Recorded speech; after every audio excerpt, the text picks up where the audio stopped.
Hello, and welcome to I Am Dad Podcast with your fatherhood authority, Kenneth Braswell. 30 minutes of wisdom, information, resources, and nuggets to help you on your fatherhood journey. Or maybe you're just curious and want to hear some real talk about fatherhood, family, and the minds of men.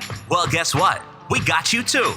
Sit back, grab your pad and pen, and maybe even bring a little something to sip on. Enjoy 30 straight minutes of fatherhood, family, and fun with the Fatherhood Authority, Kenneth Braswell.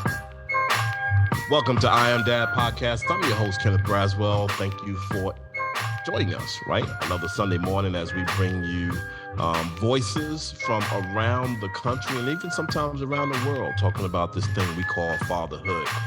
We like to bring you expertise, new happenings, new developments, new research, all that kind of stuff so that we can inform the field on how to better serve our dads, right? Because it's important to serve our dads because we know that our dads are just one of the focal points in strengthening families. And so we are concerned with all elements of the family. And in our space, we try to focus on dads so that we can bring that to highlight. And every week we bring someone that I believe adds to that conversation. And I had the opportunity of meeting this gentleman probably now about 3 weeks ago. And I am just so glad and happy that I can present him to you because this work is phenomenal in and outside of the context to which we're going to have the conversation today. But my guest today is Congressman Jimmy Gomez, and he proudly represents California's 34th Congressional District, one of the most diverse and culturally rich districts in the country. In the 118th Congress, Congressman Gomez sits on the Committee on Oversight and Accountability and serves as an assistant whip of the Democratic Caucus and deputy whip of the Congressional Progressive Caucus. Congressman Gomez is also the founder and chair of what we're going to be focusing on today, and that is the Congressional Dads Caucus. How are you, Congressman? I'm doing great. Just here in D.C., a few hours from going home, but I'm doing great.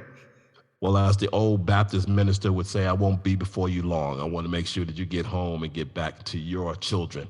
But like I start all of my podcasts, I always start with kind of bringing people into you. And I start with this question because it's always an interesting question, and I love hearing the story. Tell me your daddy's story. Your daddy's story can be from the perspective of you being a dad, or your daddy's story can be from the perspective of your relationship with your dad, or it can be both, wherever you're comfortable with telling me your daddy's story. No, that's a great question. For me, I'm the youngest of six kids of immigrant parents. And my dad was like a lot of parents. They worked a lot of jobs to make ends meet, put food on the table and a roof over our head. But he came from a different place, different culture. He was from Mexico. He had his own personal struggles, but at the same time, always saw that he learned from those struggles. So I definitely appreciated that, and just kind of the caring that he had towards me. And by no means he wasn't perfect, but he grew in his understanding. He used to discipline us with a belt back when we were young, and then he realized that it was counterproductive, and he started giving us long lectures. so I think that shows like parents are really just trying to figure out how to be a parent.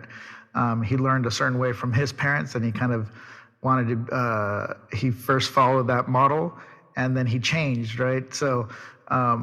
Now, I honestly, when I became a dad in 2022, last year, August, I wasn't a person that, I honestly had no idea what I would be like as a parent. I always thought I would be understanding. I always thought I would be something I would care to do, but I waited. My wife and I had been married 10 years. We waited until we decided to actually have a kid. And I think I always put everything ahead of, having children, my career, traveling, all of it. And we just got to a point that we had to decide, hey, are we going to have a kid now or never? And the question I asked my wife, I said, will we regret having a child more than we will regret having that child or not? And so we came to the conclusion, I think we didn't want to regret not having a child. So we made the decision, and but I never thought, I always thought I'd be the guy that would have that FOMO, right? Fear of missing out on stuff because they had to be home with the kids. And once my son was born, I don't know, it just changed. Something clicks, you get it. And I remember watching him there's a photo of me holding him when he was in the NICU. He had a little bit of difficulties at the beginning, but it lasted 24 hours, nothing big. But I think I was just in shock looking at him, right? So, and from that point, I did honestly, haven't really missed much. I always had this mentality, hey, my wife's like, what are you going to do? You're an elected official. You have always stuff to do. I said, I'll just throw I'll throw that little guy on my back and off to work. And that's what I tried to do is I'm going to take him wherever I go. If there's something going on, I have to go, I'm going to take him. And that's kind of been my mentality, but I haven't had that fear of missing out at all. If you say, oh, my wife goes, you've been gone, you have to do this, I'll be like, sure, why not? I'm not going to stress about it. Oh, it's I come home from working in Washington, D.C. for 3-4 days a week. I get back, say I'm going to get back to, when I travel, go from D.C., I usually leave on a 5 o'clock flight, get home around 8 if I'm lucky, 9, and I land at 8, get home around 9:30, and he's already asleep. It's automatically my night. And if he wakes up at 12 a.m. or 1 a.m. West Coast time, which is really almost 4 a.m. East Coast time, which I've been on, I have to get up and take care of him. But you know what? It's the best. Even when he's crying or he's fussy in the middle of the night, I'm tired, it's awesome just to be able to hold him. So for me, having Hodge, he was born last year, has been transformative. And it's been a blessing. I always say that. I always thought what I did would be my legacy. Getting elected to the state assembly, passing paid family leave, the expansion of it in California, negotiating a trade deal here in Congress, so forth. I always thought that would be my legacy. And after he was born, I realized that if I do my job, he will be, and he has the same passion for helping people, helping his country, helping his communities, that will be my legacy. Because the jobs of elected officials are never done, right? They're never done because we're always trying to strive for more. So it's been a ride, but I feel because I am an older dad, I'm more calm. I'm financially better off. I don't get flustered as easily. And trust me, I don't think that would have been the case if I was having somebody in my 20s. So I've been blessed. Yeah, if you were like me, I had mine at 17, and it has been a ride. It has been a ride, but I just came back from Kenya. I had the opportunity to go to Kenya to do some literacy work. Now, I've been to Africa before and gone to Ghana, and Ghana's a different story. It's a different narrative than it is. The west coast of Africa is very different from the east coast in terms of what its history is steeped in. And one of the things that I learned in Kenya, going out to the Serengeti and being out in the middle of the desert, jungle, bush, or whatever you might call it, is that there's an ecosystem that's in place with all people, things, animals on this earth. And there's a cycle of life that continues no matter what you do from day to day.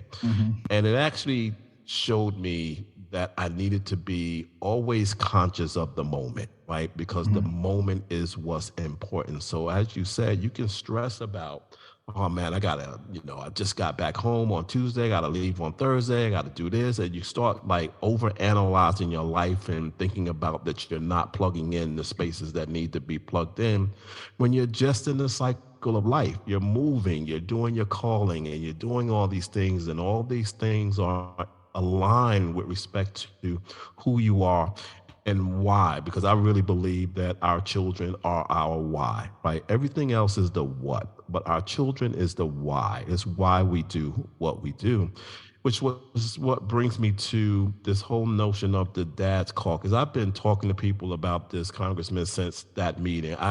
Did you know about this? Did you know? Like, no. I'm like, well, you're going to know about it because I'm getting ready to blow this horn really high and loud because I think it's important. And not only is it important, but it's incredible. And I just want you to take a moment to kind of just walk me through the process and the journey of thinking about doing this and actually doing it, because that's a story. I'm sure that there's some great stuff in there. Well, let me start off by saying that for me, politics is personal. Everything, how I approach politics is from a lot of my personal experience. You know, I have, and it does. People don't need to have experiences with certain things in order to advocate to change those things. You know, I'm a son of immigrants. I believe in immigration. I believe in the beauty of this country and how it provides opportunities, but I think it can do better. So I fight for immigrants. I fight for healthcare because I grew up without healthcare. I fight for paid family leave because before I even was a dad, because my when I was 7 years old, I ended up getting pneumonia, spent a week in the hospital, and between the hospital bills and my parents missing shifts from work, right? Because they didn't get it paid if you actually missed a shift from work. We almost lost our house. We almost went bankrupt because of the financial pressure. More expenses, less income, you run into some problems, and that's what happened. So politics is personal, and that's always guided me. So becoming a dad is one of the biggest things that has ever happened to me, and it's as personal as it gets. So I'm not. It kind of leads into more of an urgency of fighting for kids and for families. Even though I was doing it before, as the son of immigrant parents, as an individual within a family structure that didn't have health insurance, struggled to make rent, struggled to make the mortgage, struggled to buy food. We never took vacations, right? We're a working class, and I was always thinking about those families when I was legislating. Now I'm kind of like, oh, how do we help children? How do we make them better off in a more tangible way, in a more understanding way? And there's one thing to see policy on paper, to experience a whole different level. So when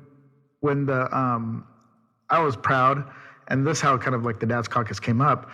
You know, I wanted to bring my son to the House floor, show him off, take photos with him, have the Speaker Pelosi and Hakeem Jeffries take photos with them, and that's all it's about. It's a celebration during the Speaker's vote, and my wife was there, my entire family was there, and it just the day of the Speaker's vote, it just dragged on and on and on and on, and my son.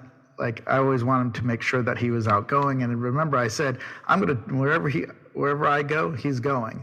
And he loved getting carried in a baby carrier, front facing, having them out, look at things. I would go on 3-mile walks with him at 3 months, right? So he was loving it. So, but it was a long day of vote series for the speakership. And he was getting fussy, so I put him in a baby carrier. And I was talking to people in the members lounge, and I missed the vote, so I had to run outside with him, carrying him on my chest. And then I was standing there, and I was hearing people say, "Hey, I'm going to vote for Hakeem Jeffries for these reasons." And I said, "I'm going to vote," and it just came to me on the floor, and I said, "I'm going to vote for my son Hodge and all the families out there that need the enhanced child tax credit and paid family leave. I cast my vote for Hakeem Jeffries." And I guess it just became this thing, and it became a moment where all of a sudden I started getting phone calls from the different reporters, and one reporter DM'd me from the Today Show, and I saw it. It was like 10:30 at night. And my staff wasn't around, and I just said, "Hey, you want to talk? I'm free. I'm here." And so we started talking. We had a conversation for an hour and a half on parenthood and fatherhood and so forth. And it was like at 11:30, and public policy. And it just, people were shocked that I went an hour and a half with a reporter. That's kind of risky as an elected. Yes. And so I ended up doing that interview, and that article went really well. And somebody would just mention, they were just saying that I was taking my son around, and somebody said, hey, you should start a Dads Caucus. And I was like, oh, that's a good idea. And then as I was walking back, a friend of mine who I knew from the labor movement that was working for Paid Family Leave US, or Paid Leave US, she sent me a text and said, hey, and then I worked with her on paid family leave at the federal level. She said, you should start a Dads Caucus. We tried to do it bipartisan, bicameral, and we could never get it off the ground. I said, somebody else just mentioned that, but I'm just going to do it with Democrats only to show people that the power of a caucus. And it was, the whole idea was to not let a viral moment come and go. Oh, that's cute. You got a lot of attention, got a lot of media, but how do you take those moments and make them into movements to fight for policy change, right? How do you kind of use those? And that's why I decided we're going to create the Dads Caucus, and it's going to fight for three things: paid family leave nationally. I'm from California. We're the first state to have it. The benefits are extraordinary, especially when dads take it. Two, the enhanced child tax credit. We had that in place during the pandemic, reduced child poverty from 40 to 60%, depending on the community that a person lived in. Huge.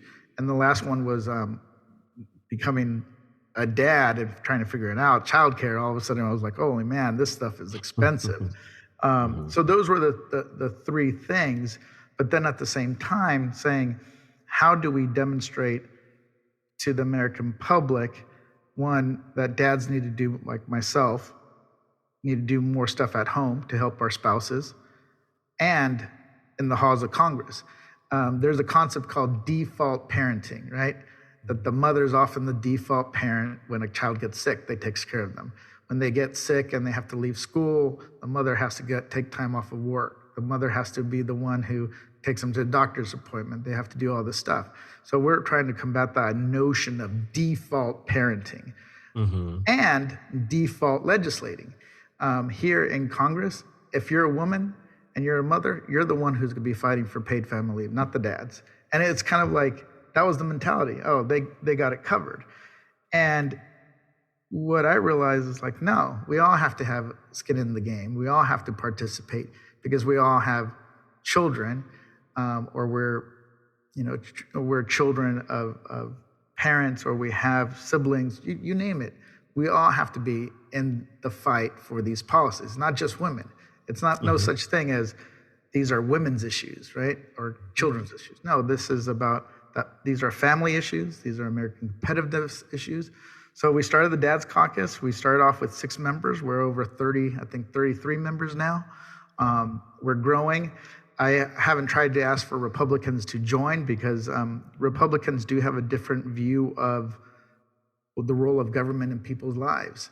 It's just a different mentality when it comes to government. Doesn't mean that they don't want to be good parents, and maybe we'll find a way to work together. But it is the Dads Caucus is really trying to be real partners and advocates on these issues, and not just say, hey, this is the women in the caucus should do it, right? So it's and dads, we now talk.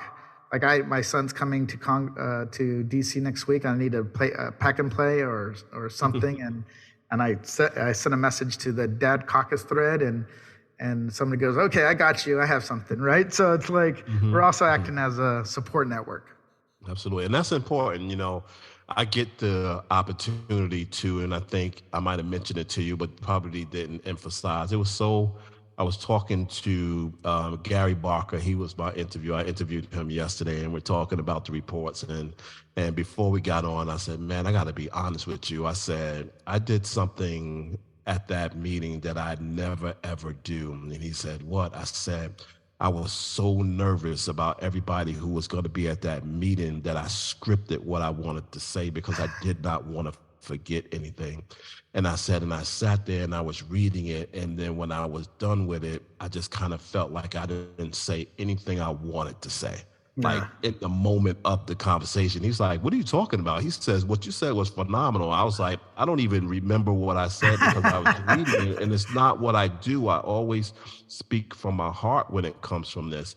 But one of the things that I talked about is we have the opportunity of overseeing the National Responsible Fatherhood Clearinghouse for the U.S. Department of Health and Human Services. And then we also have a FIRE grant, a federal grant on the ground here in Metro Atlanta providing services. So I get a chance to see this work on the federal level, the state level, the local level, and then right into the homes where these fathers are and what they were doing. And so much of what you were talking about and what you've already talked about resonated with me. And I just really kind of felt this responsibility to be the individual or be the entity that gives you all the information you need moving forward to really kind of understand what this work looks like on the ground. And what you said was so important around when you're dealing with fathers. And like I had said, I said, yeah, they're talking about paid leave, they're talking about this. And I said, I'm on team all of that. Let's do it. Let's do it. Let's do it. Let's do it. I said, but we got to talk about direct supports for dads. I said, because they're going to come in and they're going to be team, whatever you want them to be. But at the end of the day, it's going to be like, okay, now how can we get support for the things that we're dealing with? Yeah. And so these guys are coming in and they're really engaging in this thing that we don't expect them to engage in, and that's fatherhood. It's just so not true when they're conscious about them. What have you learned as you've engaged in the Congress, in the Congressional Dads Caucus? What are some of the things that you kind of seen have been epiphany points, aha moments that you have learned as you have gone through this journey? One of the things is dads, and I think just all parents, are passionate about wanting to be there and support their kids. And it's something deep, right? Something real deep. And when a dad, especially a dad, I think because dads are like, we're just society says, you're the breadwinner, you're the one supposed to provide support. And they have all this pressure on them to do so. And when they can't, for whatever reason, it really hits hard, right? It's a psychological blow. And kind of feeling that, understanding that, makes me really kind of like think about how do we shape policy in order to support fathers to be engaged, but also to, it's not just saying, hey, you should be involved, right? That's easy to say, but how do you kind of give them the tools and the resources? And it's, but that was kind of one of the things that I really did feel. People, like, I love the fact that you started, what's your dad's story? What's the story? And I've met other members who shared their stories with me that they had kids when they were a lot younger, and they got divorced, and they had these kind of issues with their spouse or their former partner. And it's powerful because it actually, what I'm trying to do is like, we need to also highlight those stories, right? That's not every family doesn't end up on like, it's not Ozzie and Harriet or Hallmark, right? Life is hard, but it doesn't mean that these dads don't want to be good parents. And how do we kind of take time to support them? And then the other thing that really kind of hit me is just the amount of now parents that are talking about these issues. I always thought it was just, I thought it was just a lot of times it's upper middle class people that are saying, hey, I need to get child care. Right? Because when you're a kid of immigrants, your child care is your your brothers and sisters. They're older, they take care of you. But now, people like iron workers and building trades are talking to us about, hey, childcare is a real problem. Yes. And we can't, not just for women, but for our single dads who can't get to the job site because they don't have affordable childcare that's consistent. So it's realizing that how many people it touches from all walks of life. And maybe that's just because a lot of people are dads from all walks of life. And then kind of like thinking about it from their perspective.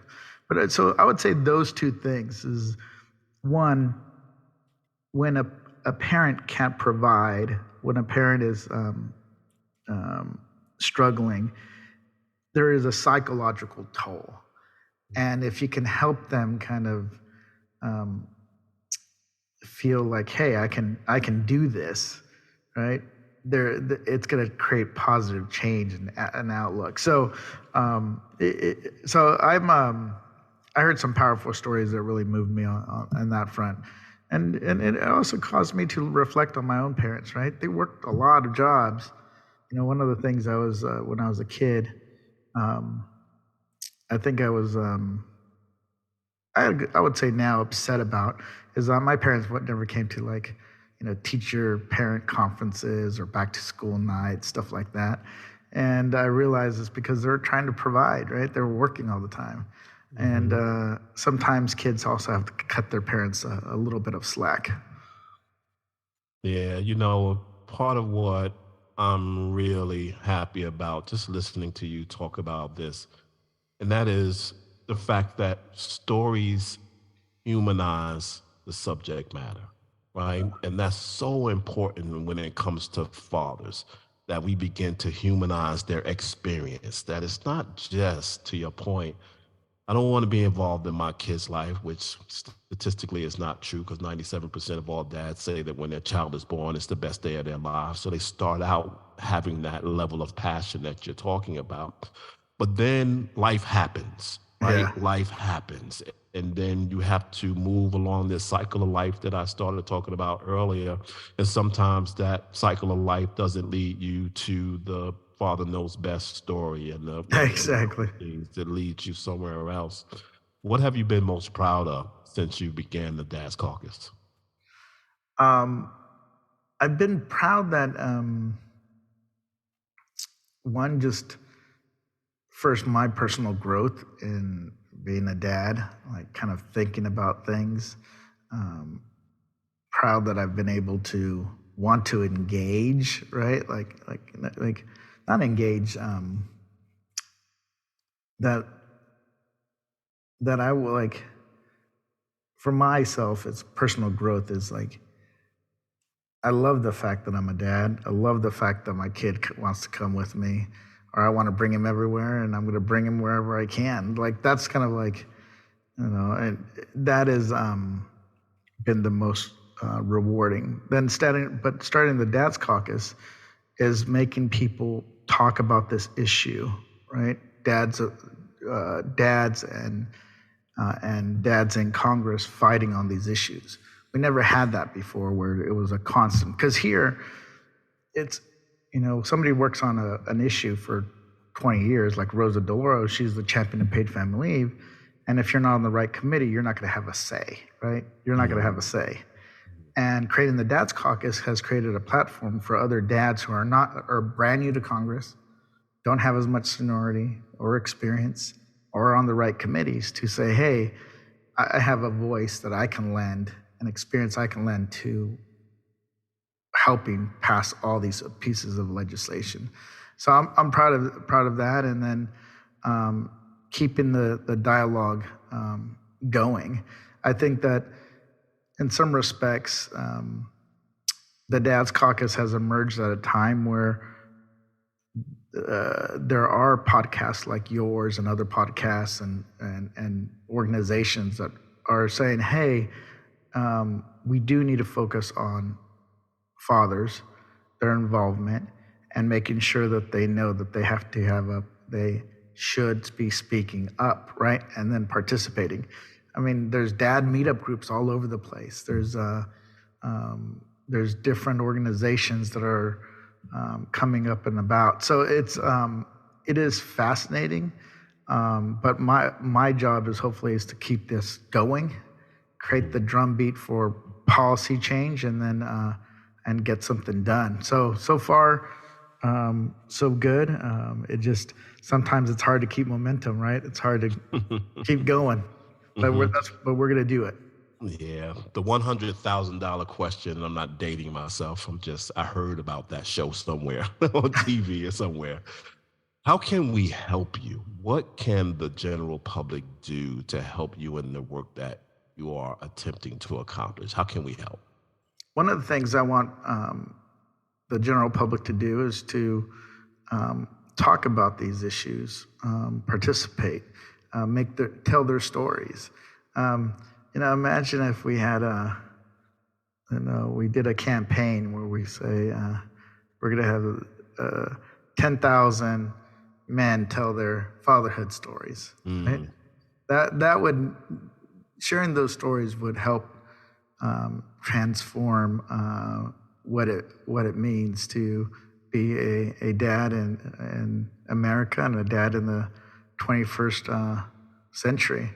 And the reason why is that if people do not talk about being a dad, and they don't talk about how government can help, or how government sometimes hurts the ability of fathers to be fathers, then it will never rise to the level of the American public's discourse where Congress will act on those pieces of legislation. So the drumbeat of people talking about it is so critical. And when a good example on paid family leave, Hillary Clinton and Obama made, we can't get it done through Congress, but we're going to get it done through the states. And they were they went state by state by state. Back then, California, I expanded our program, but now I think is up to 13 states. So that was in 2016 to 13, and I think it was stalled at 4 states for such a long time. So dads they need to tell their stories on social media, participate in dad meetup groups, and then do their part as well when it comes to helping with the kids. It's hard. I mean, listen, I get it. It is hard. It's challenging, but it's definitely worth it. But we need people to use their voices to fight for these issues. Well, you have a vehicle here in I Am Dad podcast, and a vehicle in Kenneth Braswell, and all the hats that I wear in this space. Whatever we can do to help you, to inform you, to help activate, don't hesitate to call. We can move people who are very invested in this conversation across the entire family front. I always often tell people, just because my organization is called Fathers Incorporated doesn't mean that we don't care about mothers and children. In fact, that's why we're called Fathers Incorporated, because we care so much about mothers and children, right? And so don't hesitate to call. You are a champion. I commend you for the work that you've done thus far, and believe that you're going to do a lot to help families across the country and possibly even beyond our borders by highlighting these conversations around these issues that impact all of our families, that in different ways, right? And so, to your point, there's no one way that the tax credit impacts only moms. It impacts dads. The Black maternal health issue, which is one that's personal to me, right? Because what we're finding in our work that's happening more and more around the country, and what is leaving behind are now fathers who are now finding themselves being single fathers at the same time of grieving for their lost partner, and then having to deal with tax credits and daycare and all of those other things that we all got to deal with, right? Yeah. And so thank you so much for your work. Any last leaving words? No, it's first, thank you for inviting me on, and you're absolutely correct. This is not just about dads, it's about mothers and children. And 2, the first bills that we endorsed as the Dads Caucus, it was the Momnibus bill dealing with Black maternal mortality crisis that's going on in the country by Lauren Underwood. That was the first bill that the Dads Caucus endorsed as one of our main priorities, as well as the enhanced child tax credit. So it is, we're doing this because not only for ourselves, but for our kids and for the women out there who are giving birth and sometimes giving their lives to the birth of their child. So Kenneth, whatever you need, let me know. I look forward to keeping this issue going. Absolutely. Thank you so much. And thank you to all of our I Am Dad podcast listeners for listening to our special guest this week, Congressman Jimmy Gomez out of California, who is the chair of the Congressional Dads Caucus and many other hats he wears in the work that he does in public service for all of you and more specifically for your families. And so however we can help in supporting you, we are going to mobilize to do that and make sure that the well-being of our children are always forefront of everything that we try to do. Until next Sunday, God bless. Take care. Thank you so much for taking the time to spend with us. You've been listening to I Am Dad Podcast. We hope that you have been informed, encouraged you to think, or even inspired your heart for the love of dads. The conversation does not end here. Come back and join us next week. Same time, same place. Or you can continue the dialogue on our I Am Dad Facebook page. We also invite you to listen to past episodes, learn more about us, and keep up with special activities by visiting IamDadPodcast.com. That's IamDadPodcast.com. Until next time, I leave you with this reminder of manhood from 1 Corinthians chapter 13, verse 11. When I was a child, I spoke as a child. I understood as a child. I thought as a child. But when I became a man, I put away childish things. Because of this reminder, I will always understand that I am dad, period.